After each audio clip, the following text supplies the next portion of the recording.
ಮಾಜಿ ಮುಖ್ಯಮಂತ್ರಿ ಬಿಎಸ್ ಯಡಿಯೂರಪ್ಪ ಅವರು ರಾಜಕೀಯಕ್ಕೆ ಬಂದು 50 ವರ್ಷ ಪೂರೈಸಿದ ಹಿನ್ನೆಲೆಯಲ್ಲಿ ಸಮಾವೇಶ ಮಾಡೋದಕ್ಕೆ ಬಿಜೆಪಿ ನಾಯಕರು ನಿರ್ಧರಿಸಿದ್ದಾರೆ. ಅದರ ಪೂರ್ವಭಾವಿ ಸಿದ್ಧತೆಗಳು ನಡೀತಾ ಇದೆ.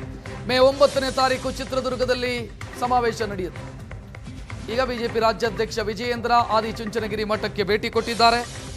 ನಿರ್ಮಲಾನಂದ ಶ್ರೀಗಳನ್ನ ಭೇಟಿಯಾಗಿ ಚರ್ಚೆ ಮಾಡಿದ್ದಾರೆ. ಅವರಿಗೆ ಆಹ್ವಾನವನ್ನ ಕೂಡ ಕೊಟ್ಟಿದ್ದಾರೆ. ವಿಜಯನಗರದ ಶಾಖಾ ಮಠ ಇಲ್ಲಿಗೆ ವಿಜಯೇಂದ್ರ ಭೇಟಿ ನೀಡಿದ್ರು, ಶ್ರೀಗಳನ್ನ ಭೇಟಿಯಾದರು. ಸಮಾವೇಶಕ್ಕೆ ಅವರಿಗೆ ಆಹ್ವಾನವನ್ನ ಕೂಡ ಕೊಟ್ಟರು. ಮೇ 9ನೇ ತಾರೀಕು ಚಿತ್ರದುರ್ಗದಲ್ಲಿ ಸಮಾವೇಶ ನಡೆಯುತ್ತೆ. 50 ವರ್ಷ ಭರ್ತಿಯಾದ ಕಾರಣಕ್ಕಾಗಿ ಬಿಎಸ್ ಯಡಿಯೂರಪ್ಪ ರಾಜಕೀಯ ಜೀವನಕ್ಕೆ ಕಾಲಿಟ್ಟು 5 ವರ್ಷ ಭರ್ತಿಯಾಗಿದೆ. ಅದರ ಸಂಭ್ರಮಾಚರಣೆಗೋಸ್ಕರ ಸಮಾವೇಶವನ್ನು ಹಮ್ಮಿಕೊಳ್ಳಲಾಗಿದೆ.